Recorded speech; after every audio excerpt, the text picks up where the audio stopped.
Hello, so today we are joined by Amanda. Amanda, would you like to introduce yourself? Yes, I'm an author who works with people that have experienced or are experiencing abuse, supporting them to gently heal what's been broken, make positive decisions in their life, and to rebuild their self belief. Yeah, really important work. But Yeah, that's an well, interesting way of doing it, being an author. So, can you tell us how that works? absolutely. Well, I know about this through my own lived experience. After spending 17 years in an abusive marriage, my journey to freedom started when I realized that I couldn't do it anymore, that I wanted a better life. Well, I wanted to be treated with respect. And it, yeah, and I wanted a better life for myself and my children. So that's why I captured my journey to freedom in a book called Finding Okay. My Way Back to Me. Yeah, And I wanted to share my lived experience, my story, because I believe that we all deserve the opportunity to heal and move on from an abusive relationship. absolutely. So, what what is it about being an author that enables you to help other people with that? Well, I never set out to become an author, to be honest. Okay. It wasn't a dream I carried around in my pocket as a young child. No, it was through this lived experience that's what forced me and urged me to write. And I think, it was something that I just couldn't keep to myself. So writing wasn't easy.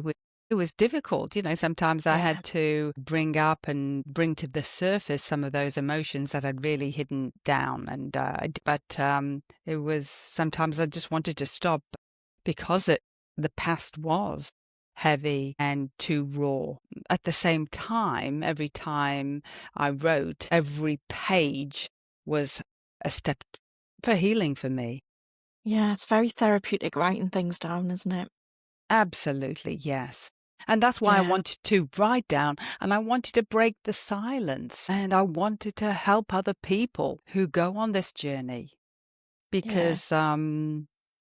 because one of the most powerful and the first and most powerful step a woman can take is by acknowledging and admitting that she is in an abusive relationship. It might sound simple for someone on the outside, but when you're living with it, it's one of the hardest truths to face. Well, yes, because in abusive relationships, there's a lot of manipulation and, gaslighting and, Darvo. So it's not easy to see it. No, You think it's that's your fault right. and you blame yourself, don't you? Well, this is the thing. We make excuses. We tell ourselves it's not that bad, especially when there's no bruises or broken bones to prove the pain. You see, abuse wears many masks, and it's not always loud or violent. Sometimes it is the silence, the control, as you mentioned, the manipulation, the constant walking on eggshells. So And, what was it that helped you to see that? Was there a well, thing that happened or was it just a gradual process? I think yes, it was.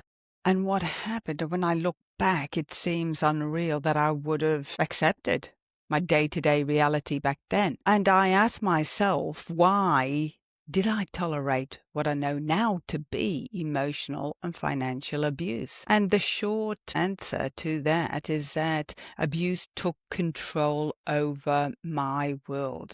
I had no longer a reference point to be treated with kindness and respect. It became my new normal. It was normal to be yelled at. It was normal to be told I was stupid. It was normal to to never make decisions. But really, when I think about it, yet, the deeper answer as to why I tolerated it was I had grown to believe that that I was meant to be treated that way. That's Yeah. how because in my case, abuse grew slowly. And what started out as one incident of disrespect became 2 and 3 until eventually it became the way I lived. I mean, I was told I was stupid. So it didn't take long before I believed that. And that meant that each time I was treated badly, it became my fault. Because I thought if I was better, things would be better. So what happened? Absolutely. The emotional abuse enabled the financial abuse. And why? Because, I was too scared to question my husband's decision. Because why?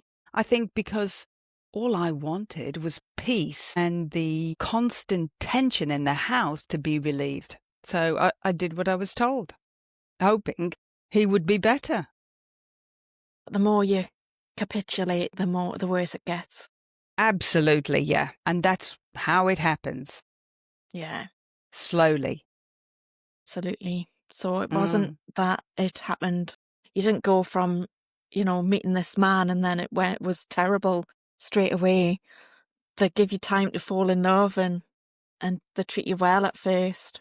Well, I think also is, when looking back, I was even very early on, didn't see many friends. I was thought, oh, my husband didn't like it. Took away my role as a mother and as a wife. So, yet, beyond that isolation and different perspective somebody else might have given me, the biggest problem is actually how I interpreted the signs of love. Because when I got married, I was convinced of one thing, that my husband loved me. When he called me 12 times a day to find out where I was, what I was doing, and when I'd be home, in my mind, I believed that he loved me deeply. When he was critical with all the friends I saw at the early on in the relationship, I thought that he was concerned for my well-being. In Yeah, fact, I think I had to believe it because the alternative was unimaginable. You see, I think what happens is that we want to be loved. absolutely.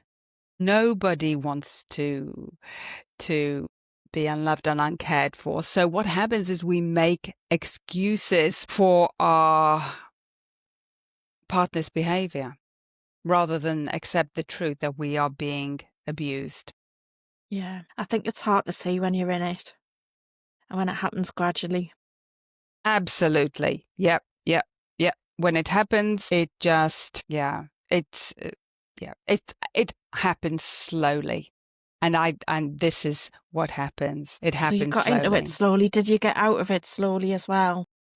Well, the book contains 43 pivotal days it took me to change my life, you know, it was times I was pushed to my limits, forced to make decisions and to move beyond my comfort zone. But these 43 days were extracted from the 2 years it took me to get out of that relationship, that marriage. So it's a slow process of how to get out. And, in the book, I've got at the back of the book, I've got some, there's things that I wish I'd known back then Okay.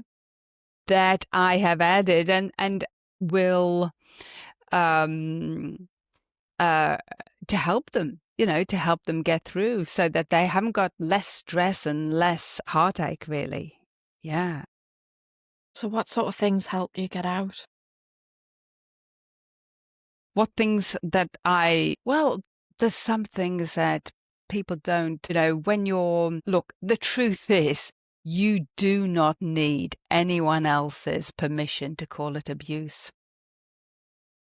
If it feels wrong, if you feel small, trapped, silenced, afraid, or constantly questioning your worth, that is enough.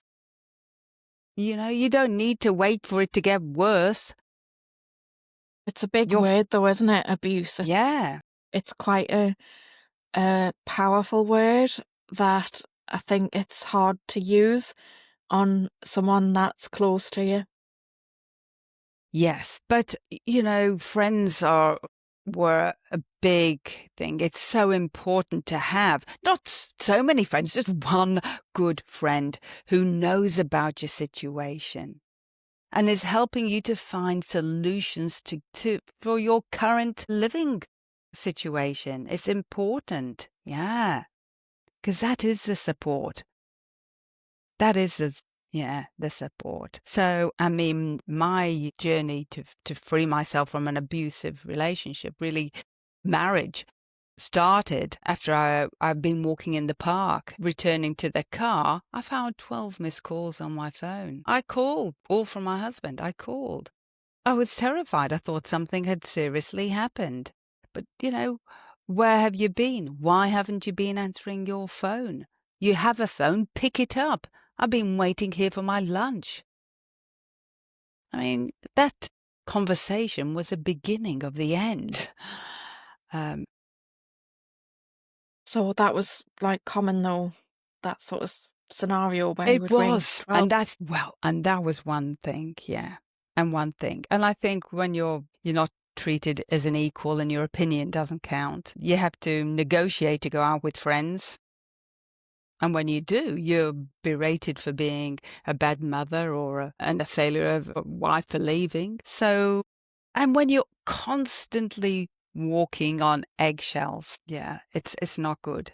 But we need to say to ourselves, okay, so what is a healthy relationship? Well, a healthy relationship is a place of safety, of love, of respect, and of mutual growth. But when abuse is present, those foundations, it strips away at those foundations and leaves you living in survival mode. Yeah, I think that abuse comes from a place of insecurity as well, because I think you can see that abuser as all powerful and, because they are controlling the situation, but actually it comes from insecurity. Absolutely, Kelly, it does. And, the situation I was in had nothing to do with my behavior, what I did or what I didn't do. It was simply because my husband was a deeply insecure man that needed absolute control. But because of my lack of self-worth, I chose to accept it rather than question that. See, when you've been abused for a long time, you keep on accepting it, even though you know you shouldn't. Because in some ways it feels familiar and safe. Yeah, absolutely. Yeah, that's right. Yeah. Sort of impact did that relationship have on your children? Well, it does, a big, but you see, don't tell yourself you'll stay for the children. Because all we teach our children in that situation is that love equals abuse. And one of my primary motivations for leaving was to teach my children the importance of self-respect. That's it. It's a big one, yeah. And when you think about that, it makes you think, no, I don't want to do that. I don't want to leave my kids thinking that love equals abuse. No, no, no, no. Yeah. Have you managed to move on in terms of relationships now? Absolutely, I've moved on. Absolutely. Yes, because I know a healthy relationship is freedom. It's freedom. And it's speaking your truth. That's important in a relationship. And do you know that you can make mistakes in a relationship? And you set boundaries and you can still be loved. And that's important to know. And also respect is not negotiable. It is the baseline. Absolutely. So, yes. But I think, I think the first step is acknowledging it. And once you've acknowledged it, then that is the beginning. This is where your healing begins. And you might not have all the answers. And you might not be ready to take the next step. But by simply admitting it, it cracks open that door to freedom. And that's when you start to find yourself. This is the thing though, once you've been in a relationship, what I find, because I'm a counsellor, so I deal with this quite a lot with women, that once you have a relationship like that, unfortunately the pattern repeats and it's really difficult to step out of it, and you have to unlearn what you've learned and relearn what healthy is.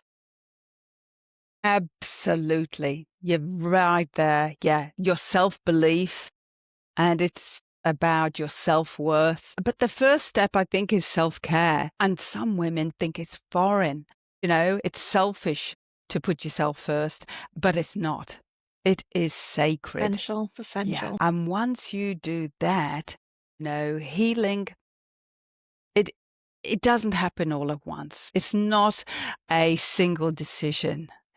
It's a daily commitment. Each time you, for instance, choose yourself, when you speak up, even though your voice might be trembling, when you rest, when you cry, when you go for a walk on the park, instead of returning into that chaos, you are reclaiming pieces of yourself.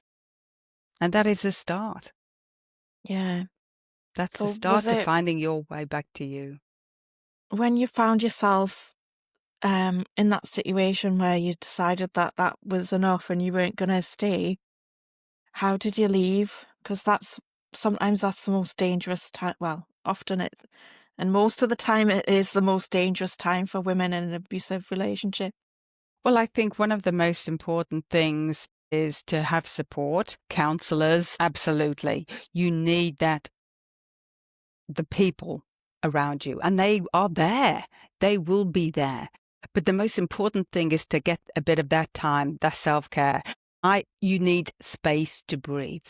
And I found that space in the park, in nature, amongst the trees, amongst the birds, the stillness. This is where I needed to process my emotions, make sense how I was feeling. But it was important for me to get away from the chaos, that environment, and to spend a bit of time there. And that's, essential. But it's slow. But when you've got support with you and help, you can get through it. You can. It's amazing how strong you become to do it. Yeah. And it's not right. Yeah, it's not right. So I think for instance, I had a burning desire. I wanted freedom. All I wanted to do was to be free. All I wanted was to make my own choices, my own decisions in life. I just wanted peace. What sort of practical decisions did you have to think about when you were going to leave? Yes, well, I think all that really, as I said before, it takes time. It takes time through courts and everything like that. But you're speaking with professional people that know what they're doing and can help you through it. So I just think, as I said before, you don't have to have it all figured out. Yeah, I have to say, I went through a divorce and I found that some of the professionals were actually making it worse. They weren't helping the situation, they were inflaming the situation. Yes, well, I think it's, first a marriage counselor is good to do, to talk about it, but you can absolutely see if this is not, but it's getting through it. Yes, I think it's never going to be smooth sometimes, but it's something that is good for us and it makes us stronger. It makes us stronger and we can all get through it. And at the other end, we've just got to just keep on going. Yeah. And keep in mind that yours is the only happiness that matters, that you are. Yeah. And as long as you're happy, and the children, for instance, will all get through if they can see you. And it's amazing. I'm telling you, it is amazing what happens and the people that do come in your life. But the real important thing is to listen to your gut feelings. It's really important. Because once you sort of know what's right and what's not right, yeah? Or this person doesn't feel right, you can just be in tune with that gut feeling of yours, because it'll guide you. It'll guide you in the right direction. It'll put you into the touch with the right people. You sort of have that feeling. I mean, I had that before I got married, but sometimes you don't listen to it. Yeah, most bad decisions are made when you don't listen to your gut. Yeah. But the more you go to self-care, the more you spend time in the park and you start to know what it's like to have peace in your life, to be quiet in your life, then you can really get in tune with with your intuition much better, much better. That's what I feel. Yeah. Yeah. So Did you that did find help me. exercise was good as well? Exercise is fantastic. Walking, you don't have to do strenuous exercise, but walking in the park was the best thing for me. Yeah. Was the best thing for me. Find that I achieve a lot more in terms of exercise when I'm angry or upset. It Well, you makes me don't want go to have to be faster. angry. You don't want to have to be angry to go faster. But it's good to get it out. It's good to get that out, because you must realize there's a little thing here as well. Another thing that I mention in the book is about maintaining your dignity and respect as you go through the breakup process. Because my Pepto-Brate and humiliation turned me into the the abuser. And I had to be very careful. Yes. So it's important. Yeah. You need to get out, because the last thing I wanted to be was somebody like my husband. So yeah, it's important. Yeah. That self-care helps with that. You can get out. And when you've got people to heal you, counselors, whoever it is, and friends, and the support groups, there's a lot of support groups there, because sometimes it's good to get the story out. You just want to get it out of your system. You want to be true and get those emotions out and be at ease with them. Be at ease with them is important too, instead of suppressing your emotions. Yeah, it's important to get that relief. What sort of other self-care did you do other than exercise in the park? Because you've talked you've said self-care quite a few times. What other things did you do? Well, when I talk about self-care, I'm talking about anything that you do.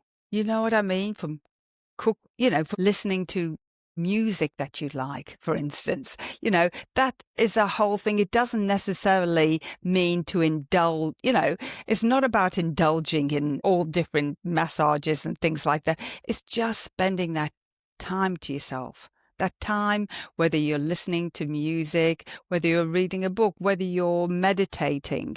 Self-care is really putting yourself first. Yeah. So it's And about we cooking all yourself need to do that for a little bit. Yeah, we do. We just need it. cooking yourself a good meal, because I know I hear people all the time, if they live on their own, for example, oh, I don't want to cook, it's just me, as if they're not important enough to cook for. There we go. Yes, that's right.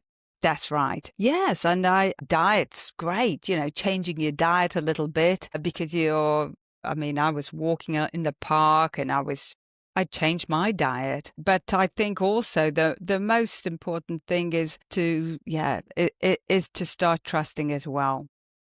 And then comes the other things that help, with changing your beliefs. Yeah. Knowing that you are worthy. And that just takes a bit of time. That builds up, saying that, yes, I am worthy. I am worthy. I do deserve a healthy relationship. Well, with yourself first. That's the most important, having that healthy relationship with yourself. So it's all the self-talk. Once you leave that sort of environment, is changing it, just changing it, even when you're in it. knowing that you are important, knowing you are worthy and deserving of everything that's good in your life. Yeah.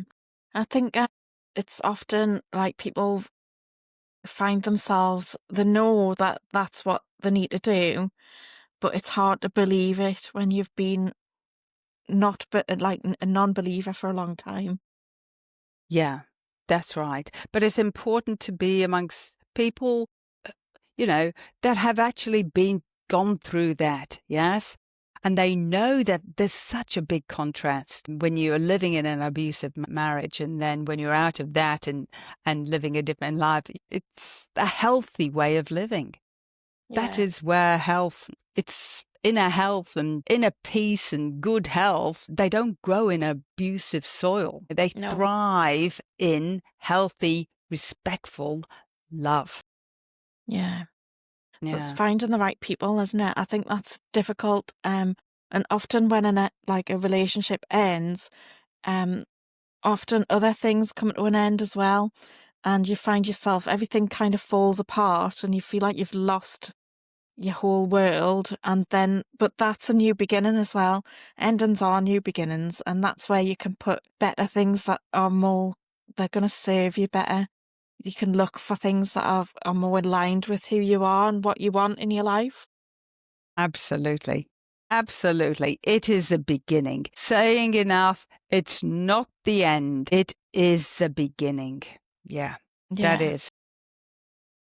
Yeah. So did you go through a process of grieving, even though it wasn't a healthy relationship that you wanted to be in? There's still a feeling Absolutely. of Yes. grief and loss. Yes, absolutely. Yes. There is. Yes. You go through all that. Yes. You think, yeah, I mean, the shame, the guilt, you go through all that, but you really, the focus is, and you build your self-belief up. You build your self-belief and your self-worth in yourself. Yeah.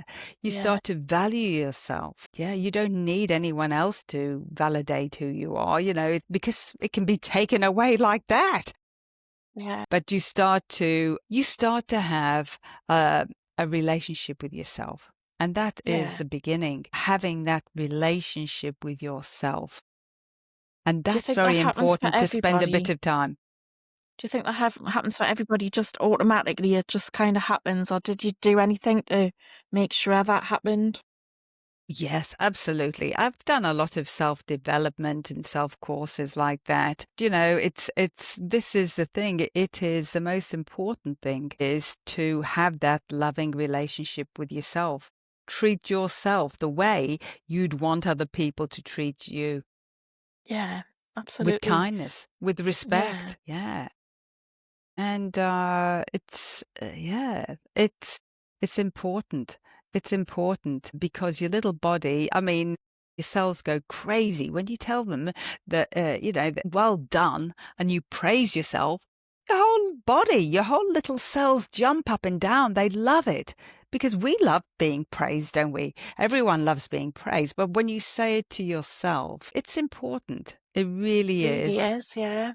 a whole new way and world.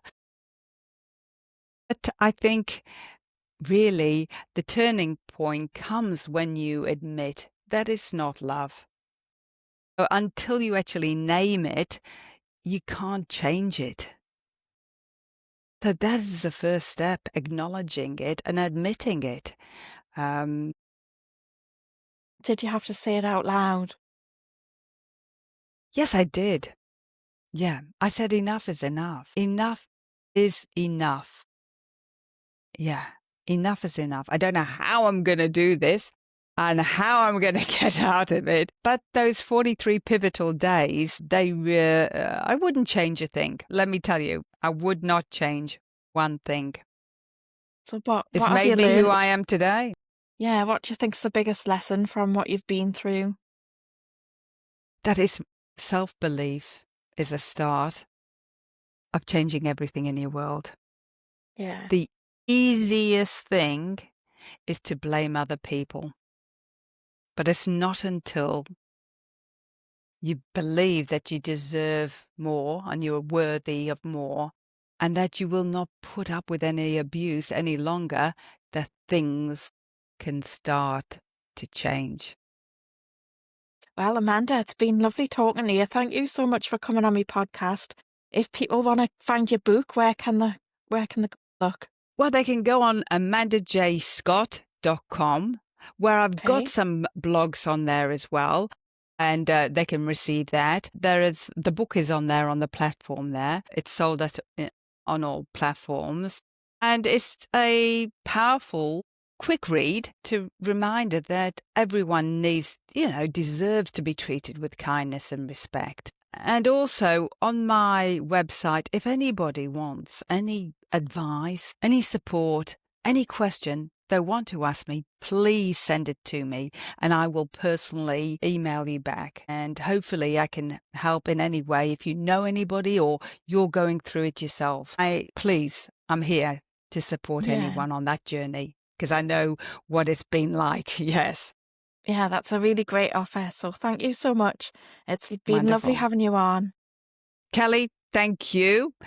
It's been lovely. And thank you, all the listeners out there. Thank you. And I really am delighted. Thank you very much for having me on your show.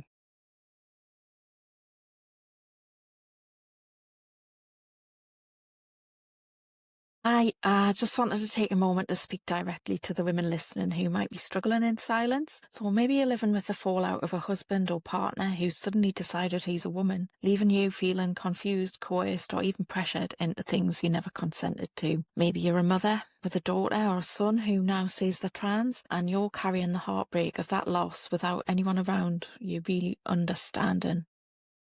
Or maybe you've been cancelled, silenced, or bullied in your workplace, in your family, or even online, and you're left questioning your reality, your confidence, and your sense of self. If any of that sounds familiar, I just want you to know that you're not alone, and you don't have to keep pushing through it on your own strength, because that's exactly why I offer counselling for women. It's a private, safe, and non-judgmental space where you can say the unsayable.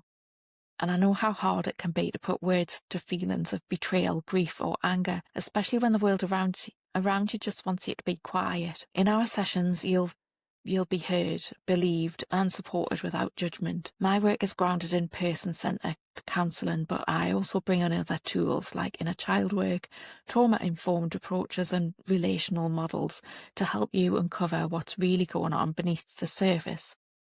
Together we'll explore how the past is shaping the present, untangle the dynamics of coercive or narcissistic relationships, and give you space to grieve losses that others might dismiss or deny. The women that I work with often tell me that our sessions give them clarity, strength, and the ability to start making decisions that honour their own needs, sometimes for the first time in years. And so whether you're trying to rebuild after coercion, come to terms with ambiguous loss, or simply reconnect with who you are, therapy can be the place where you start to feel like yourself again. And I offer a free, no obligation consultation so that you can see if working together feels like the right fit. There's no pressure, just a chance to talk about what you need and how I might be able to help. You can find out more at kellyoliverdougal.co.uk. You deserve a space where you are truly heard, and if this speaks to you, I'd be honoured to walk alongside you on your journey of healing and strength.